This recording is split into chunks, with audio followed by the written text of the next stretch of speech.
retomando aqui.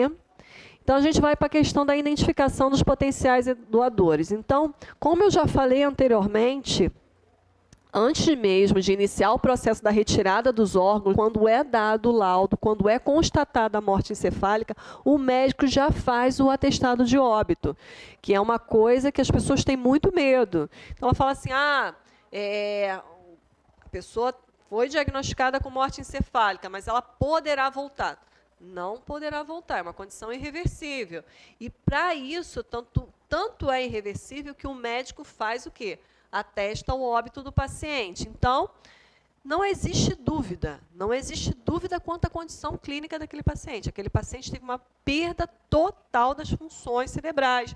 Não tem como voltar. O que vai acontecer é que pode ainda o coração estar batendo e ele vai chegar uma hora que ele vai falhar. Esse mecanismo vai começar a falhar. E aí o médico já atesta o óbito para que a família, na verdade, faça os proclamas do funeral. E no caso do paciente também com morte encefálica, nesse momento, antes mesmo desse momento, já foi falado com a família a questão da doação, se ela, na verdade, consentiu que fosse retirado os órgãos, ela vai dar também, o médico vai falar para ela que isso aqui, o tempo de retirada do órgão pode demorar um pouco. Então, isso aí ele vai falar para a família, olha, você já pode ir encaminhando os proclamas para o funeral, mas pode demorar um pouco em virtude, na verdade, da retirada dos órgãos. Então, o que vai mudar é somente isso aqui, ok? Mas a condição do atesto do óbito, ele é dado a partir do momento da constatação da morte encefálica. Contraindicação para a captação do órgão. Eu já falei para vocês, já dei até a dica. Se paciente oncológico, paciente que tem diagnóstico de câncer, ele pode doar o órgão? Pode, se for carcinoma de tumor base celular, tá? Carcinoma in situ e tumores primitivos do sistema nervoso central. Se forem outros tipos de cânceres, não podem ser doadores. Por quê? Por conta do risco de metástase. Então, eles são excludentes. Mas pacientes com carcinoma basocelular, carcinoma in situ e tumor primitivo do sistema nervoso central, ou seja, que eu tenho a exclusão de ter metástase e outros focos, eu posso fazer a captação do órgão, tá ok? Sorologia HIV e HTLV positiva. Então, o paciente que tem HIV ou HTLV positivo, ele não pode ser doador de órgãos. Paciente que tiver sepse ativa e não controlada, ele não pode doar órgão. E tuberculose ativa. O paciente teve tuberculose, tá? Está curado, pode doar. O paciente está com uma infecção, mas é uma infecção que controlada, pode doar. Sepse ativa, aí não, ok? Cuidado com isso aqui, que também isso aqui pode causar alguma confusão. Aí a gente vai ver agora quais são os tumores primitivos do sistema nervoso central, que são esses daqui, ó. Meningioma benigno, adenoma de hipófise, xioma de acústico, craniofaringioma, astrocitoma polocítico, cisto epidermoide, cisto colóide de ventrículo de terceiro ventrículo, papiloma de plexo coroide, hemangioblastoma, tumor de células ganglionais, pineocitomas, esse daqui, ependinoma e teratoma bem diferenciado. Tatiana, eu preciso gravar isso daqui. Acredito eu que não vá cobrar esse tipo de definição na prova, né? Mas isso daqui é para mostrar para vocês os tumores primitivos do sistema nervoso central, tá?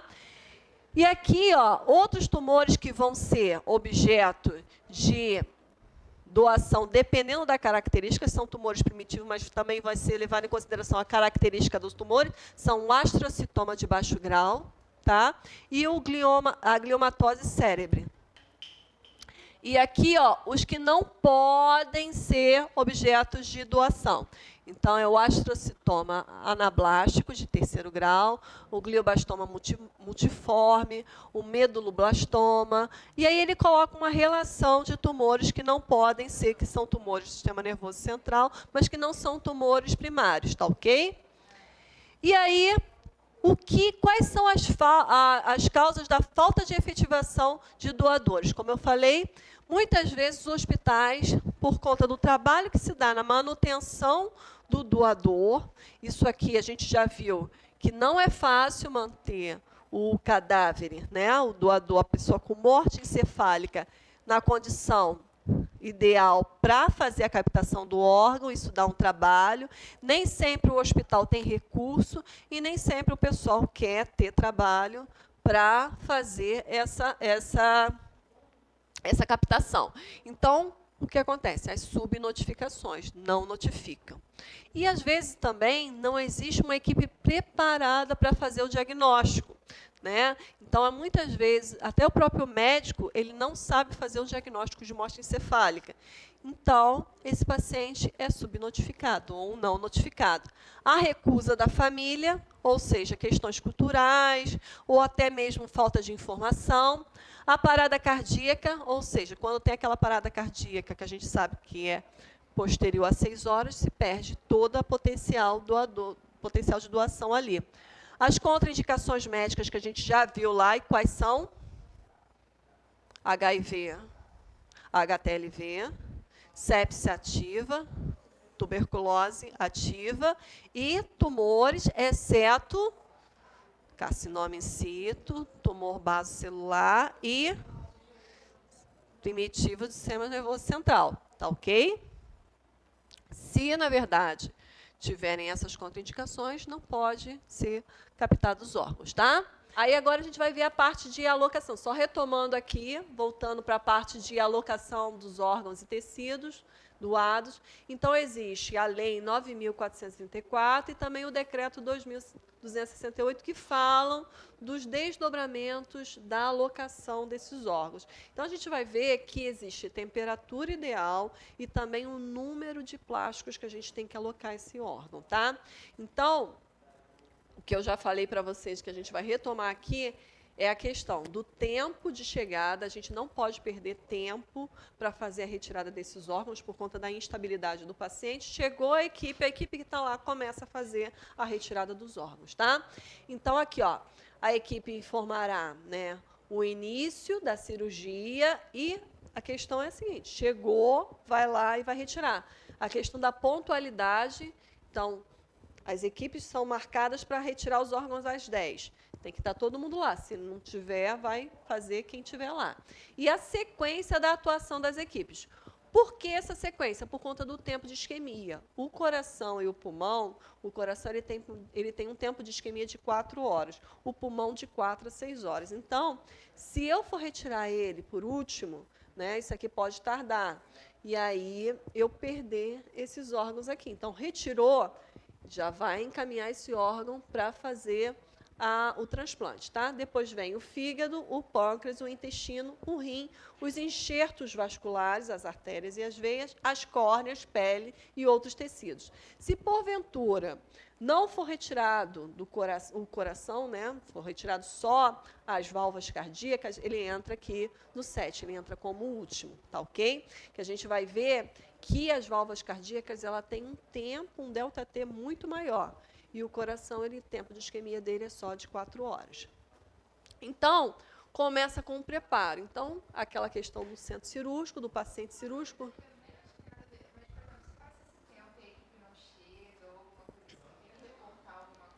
Na verdade, o paciente continua recebendo as drogas, o paciente continua, na verdade, recebendo todo o tratamento necessário para continuar tendo vitalidade àqueles órgãos.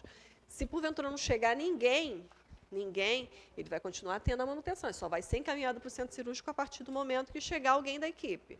Chegou alguém da equipe, não chegou alguém do coração ou não chegou alguém do fígado, na verdade, isso é reportado, sim, para as centrais.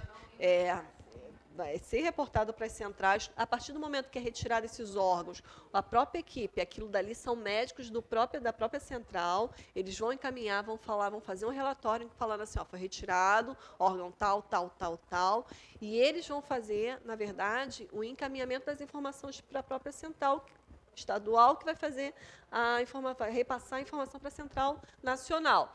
E a gente, nós enfermeiros, vamos ficar responsáveis por quê? Pela guarda e manutenção daqueles órgãos, esperando a equipe que vai fazer os transportes daquele órgão chegar.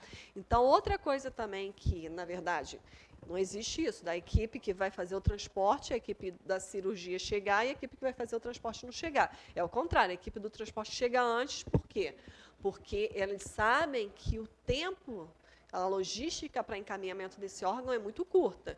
Então, o paciente dentro do estado é feito de uma forma muito célere. Se for para outro estado, mais célere ainda. Tanto é que a própria aviação nacional, se por acaso tiver que encaminhar esse órgão para outro estado, ela dá prioridade. Então, ele é a prioridade. Então, tudo é convertido para justamente a gente não ter a perda desse órgão. Mas se porventura a equipe que está marcada para fazer, por exemplo, a remoção do coração, tiver algum problema ou está retirando outro órgão, que pode acontecer de coincidir, da gente ter a equipe, na verdade, atuando em outro lugar e não ter condições de vir para retirar aquele órgão, na verdade, é retirado os órgãos subsequentes. E aí aquele, infelizmente, é dado perda. E aí, no caso do coração, é retirada as válvulas, que pode ser retirada a posteriori, tá bom? Então, aqui é a parte do preparo, o preparo do corpo, do corpo não, do paciente, né? Então, o que ele faz? A gente tem que fazer a questão da tricotomia, da asepsia. Então, a tricotomia vai do mento até a região dos joelhos, por quê? É retirado toda essa parte aqui, né, dos órgãos internos, tá? E aí, a gente faz tanto da face anterior quanto lateral do tronco, do pescoço, do abdômen, dos membros inferiores, até o limite de onde? Dos joelhos, tá ok? É só tirar isso aqui.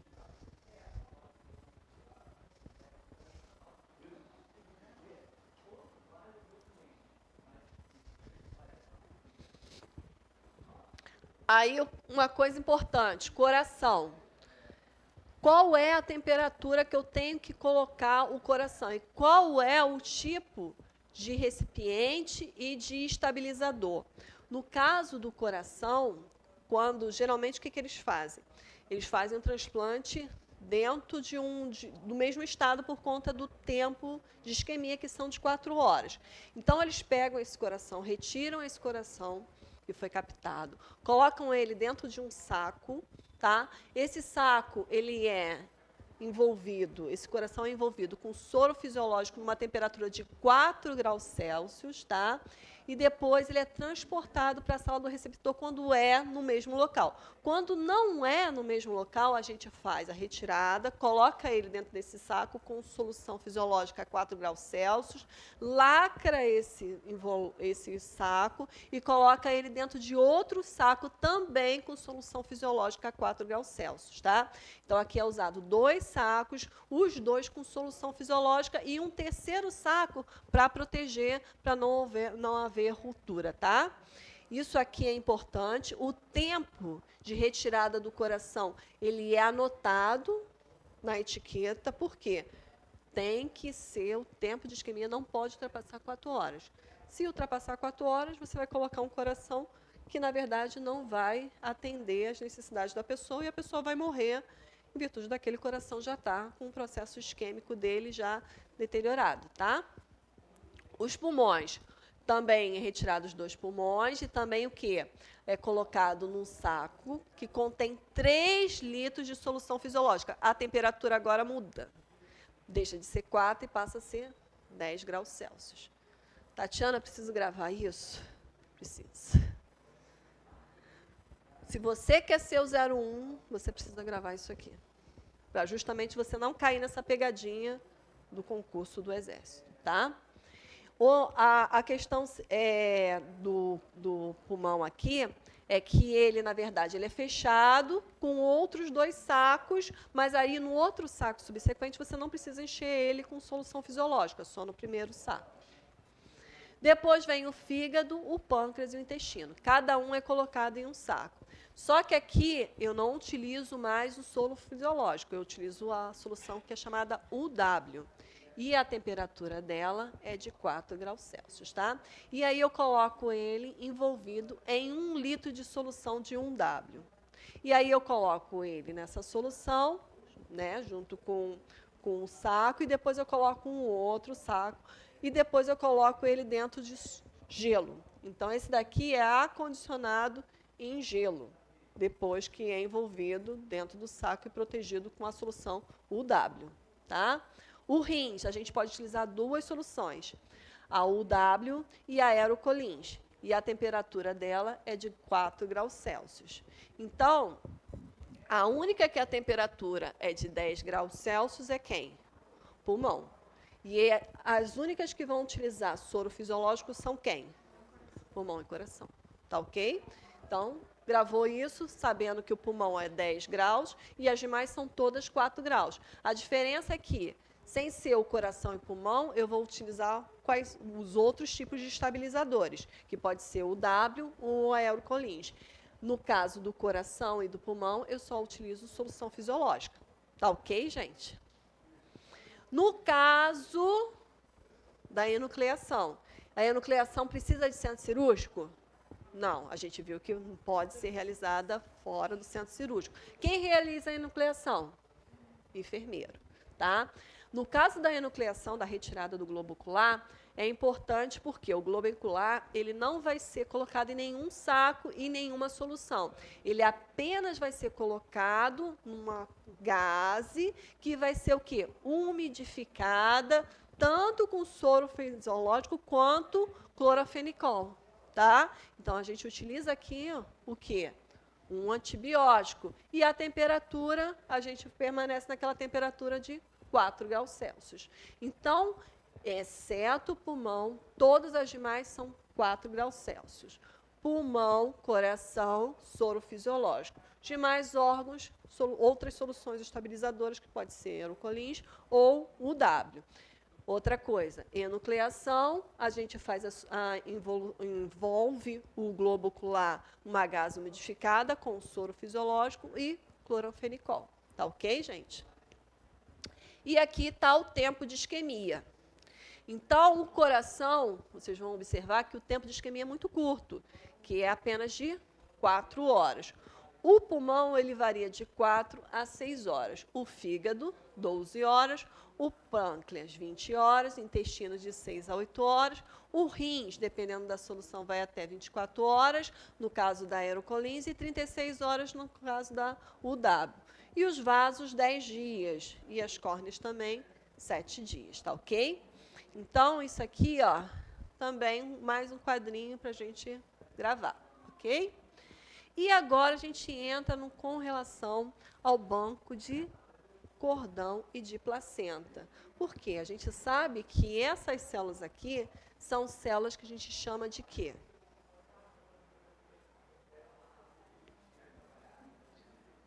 São as células que a gente conhece como células-mães. São as células que vão dar origem a outras células. Então, essas células aqui podem ser soluções principalmente para quê? Para doenças hematológicas, cânceres hematológicos. Então, ele é principalmente utilizado para transplante medular, mas podem ser também utilizados para outras doenças. Então, existe esse banco aqui de cordão e de placenta para justamente o quê? Se a pessoa, né, a criança, desenvolver algum tipo de doença hematológica, câncer hematológico, ou alguma doença que possa ser tratada com célula-tronco, célula-mãe, ela vai poder fazer uso dessas células aqui. No caso da criança em si, em particular, é só se a mãe pagar um banco de cordão particular. Então, ela paga mensalmente uma mensalidade para esse banco ficar, para essa célula ficar armazenada. Agora, no caso de um banco público, que a gente tem projetos tanto no Hemorrio quanto no INCA, em alguns hospitais, por exemplo, o Hospital Naval Marcílio Dias, ele faz também a coleta de célula-tronco, né, pelo cordão umbilical e pela placenta. Esse daí, ele é alocado num hospital público e qualquer pessoa que tiver o HLA compatível poderá fazer uso desse sangue, tá ok? Então, isso aqui foi um grande avanço na ciência para justamente ajudar pessoas com cânceres, né, de medulares, né, leucemias. Então, como é feita a seleção das candidatas? Elas têm que ter idade de 18 a 36 anos, 11 meses e 29 dias. Se ela tiver 37 anos, ela não pode ser mais candidata, nesse caso do banco público, né, a fazer a doação da célula tronco, que é a célula do cordão. Oi? Só 2 consultas. No mínimo 2 consultas. Não, no mínimo 2 consultas. Mas aí tem que ser, a idade gestacional tem que ser superior a 35 semanas, o parto tem que ser eutóxico, não pode ter distócia no parto, tá? E também a bolsa rota tem que ser com menos de 18 horas. Por quê? Se for bolsa rota maior do que 18 horas, tem risco de infecção. E aí esse cordão, essa placenta é descartada. Tá ok? E aí aqui as distócias, que vão, na verdade, excluir essa doadora, é no caso de sofrimento fetal grave, feto com anomalias congênitas, infecção durante o trabalho de parto, temperatura materna superior a 38 graus Celsius e gestante em situações de risco para doenças infecciosas, conforme legislação de sangue em vigor, tá ok? Então, quais são os critérios de exclusão?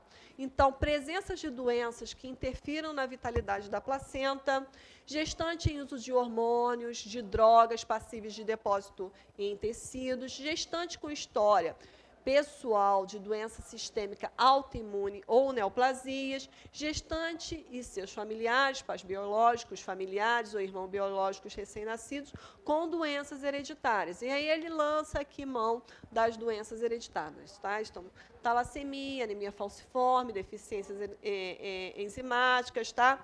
Então, ele lança aqui doenças neurodegenerativas. Esses daqui são excludentes da mulher poder fazer a doação da placenta.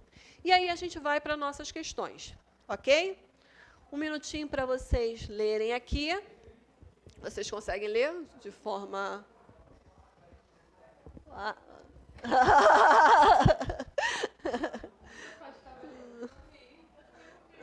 Vou apagar. Então, vamos lá. Analise as afirmativas sobre captação, doação e transplante de órgãos e tecido, colocando entre parênteses a letra V, quando se tratar de afirmativa verdadeira, e a letra F, quando se tratar de afirmativa falsa. A seguir, assinale a alternativa que apresenta a sequência correta. Todos os potenciais doadores falecidos de órgãos, tecidos, células ou partes do corpo deverão ser submetidos obrigatoriamente, antes da alocação de enxerto, à realização de exames sorológicos para toxoplasmose, citomegalovírus, Epstein-Barr, devendo ser sua realização regulamentada pela respectiva central? Falso. A gente viu que, na verdade, a central ela faz a regulamentação, sim, mas não é todos que precisam ser feitos. É facultativo, tá? Então, a gente viu isso aqui, que é facultativo, não é obrigatório. Então, isso é questão que a gente tem, esses pontos assim, obrigatório, facultativo, são coisas também, são palavras que a gente precisa gravar, tá? Serão critérios absolutos de exclusão do doador de órgãos e tecidos, células ou partes do corpo, neoplasias, exceto tumores primários do sistema nervoso central, carcinoma in situ e pele, que é o baso celular. Tá certo? Tá certo. A retirada de tecidos de doadores falecidos poderá ser realizada por médico ou enfermeiros profissionais de nível técnico, poderá participar mediante comprovação de treinamento e sob supervisão do responsável técnico do banco para onde os tecidos serão transferidos. Eu esqueci de falar isso para vocês, mas é assim, os técnicos, eles podem trabalhar, eles não podem fazer a retirada, eles vão auxiliar. E eles vão estar sempre o quê? Sendo supervisionados. Então, vai estar uma equipe ali treinada e eles vão auxiliar, eles não vão fazer a retirada de nada. Quem pode fazer é o médico, Tá, lá da central, e o enfermeiro, que é no caso da enucleação. Mas o técnico, ele pode auxiliar, tá? Então, o gabarito aqui, a primeira é falsa, a segunda verdadeira e a terceira verdadeira, ok? Aqui. Então, vamos lá. O enfermeiro que trabalha em transplantes sólidos deve ficar atento ao tempo de preservação dos órgãos e tecidos. Da listagem abaixo, assinale o que apresenta o menor tempo de preservação. Coração, né? A gente já viu que o coração, o tempo de isquemia dele é de 6 horas, né? O fígado e o rim aqui, ele pode ser de 24 a 36... desculpa, 4 horas, eu falei errado. De 4 a 6, desculpa. O coração são 4 horas. A gente já falou isso várias vezes, a gente não pode esquecer. A córnea pode ser de até 7 dias, né? Então, aqui, questão facinha, muito fácil, que poderá cair na prova de vocês, dessa forma aqui. Já que essa banca é uma banca de prefeitura e uma banca que tende a ter um grau de dificuldade menor, tá ok? Aqui, ó. Com relação às ações de enfermagem, visando a preservação dos órgãos do doador, o fator a seguir que não interfere no resultado dos transplantes é a temperatura que o órgão é mantido. A gente viu que a hipotermia leva ao quê? A isquemia e também ao quê? Arritmias cardíacas. Então, ela interfere. O tempo de isquemia dos órgãos, a gente viu que cada órgão tem um tempo de isquemia, sendo o coração de 4 horas, o pulmão de 6 a 8 horas, de 4 a 6 horas. Então, isso daí vai interferir, sim, no transplante do órgão, tá? O tempo de isquemia quente dos órgãos, ou seja, o tempo de retirada, o tipo da solução. A gente viu que a UW e tanto a aerocolins, ela tem mudança, principalmente no rim. O rim, se a gente utilizar a aerocolins, né, o 24 horas e a UW 36. Então, isso aqui a gente já viu que tem alteração. E a retirada de um ou múltiplos órgãos, isso tem alteração? Não, eu posso retirar um ou múltiplos órgãos que não vai ter alteração nenhuma, tá ok? E aqui a enucleação. Quem realiza a enucleação? Enfermeiro, que é também questão fácil e que poderá, na verdade, cair na prova de vocês, tá? Outra questãozinha, a adequada avaliação clínica e laboratorial do potencial doador de órgãos é fundamental para um enxerto de qualidade. Como exemplos de contraindicação absoluta destacam-se: tuberculose tratada é contraindicação? Não. Mas tumores malignos são, exceto aqueles que a gente já viu, que são os tumores primários, carcinoma in situ e basocelulares, né? Tumores malignos, salvo algumas exceções, como o carcinoma basocelular e sorologia negativa para HTLV. Isso é exceção? É contraindicação absoluta? Não. A gente viu que, na verdade, isso aí pode doar, né? Se o paciente, na verdade, tiver a sorologia positiva, é que ele está excludente para fazer a doação. Sepse ativa, a gente viu que é excludente e não controlada. E os tumores primitivos é excludente? Não, a gente viu que, na verdade, eles são a exceção que os pacientes podem fazer a doação. Tumores primitivos do sistema nervoso central, a gente viu que esse daí não é excludente, né? Agora, a sorologia positiva para HIV, a gente viu que é excludente. Sorologia positiva para HTLV 1 e 2 e tuberculose em atividade, a gente viu que isso é o excludente, tá ok? A sequência correta da retirada de múltiplos órgãos obedecem a seguir em ordem. A gente viu que primeiro retira quem? Coração. Então, vamos aqui, ó. Coração. Depois vem quem? Pulmão.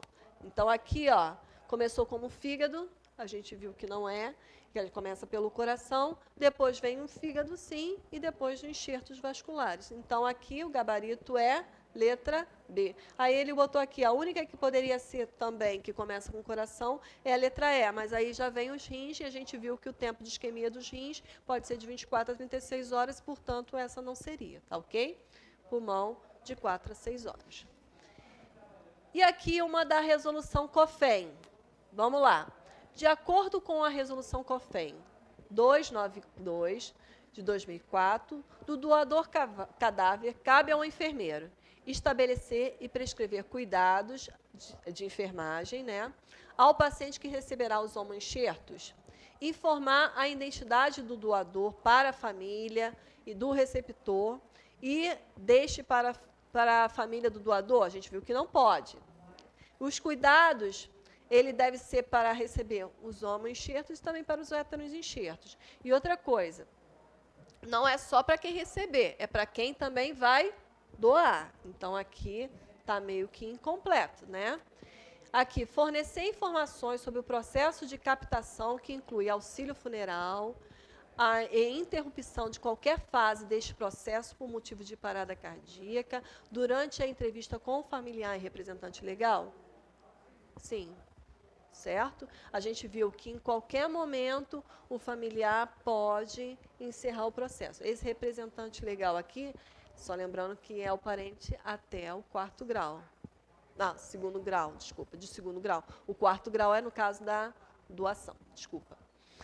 Promover a inscrição de potenciais receptores, com todas as indicações necessárias à sua rápida localização e a verificação da compatibilidade do respectivo organismo para o transporte do tecido, órgãos e partes que necessite.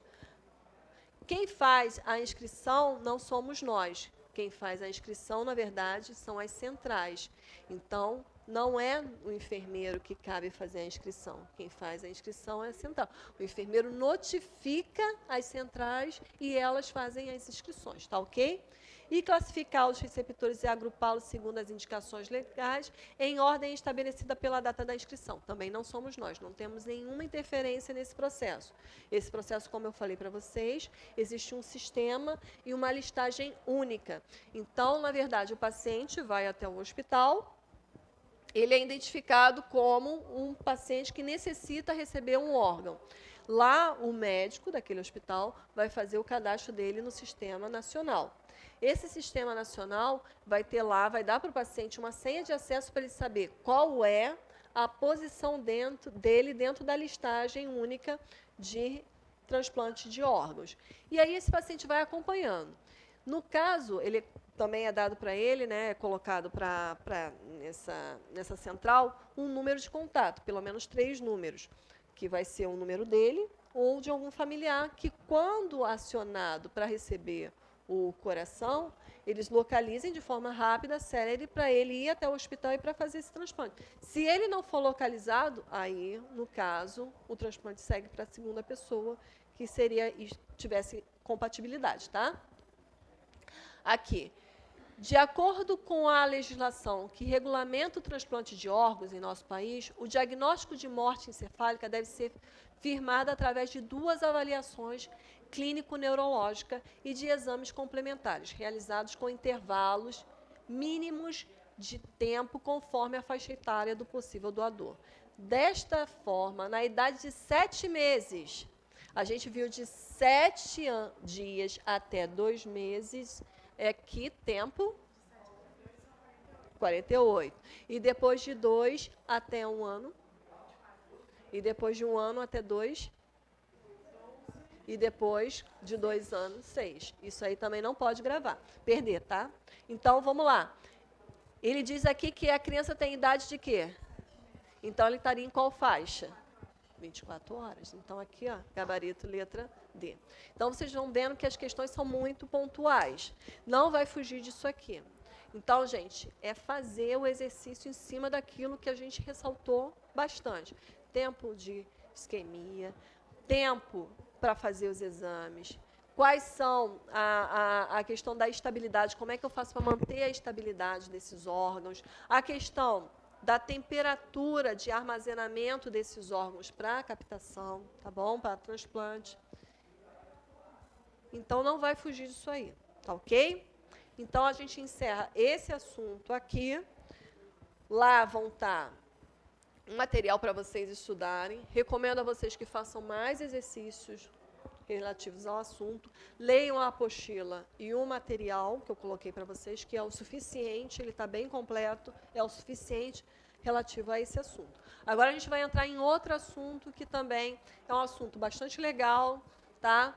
e é uma coisa que está sendo cada vez mais praticada.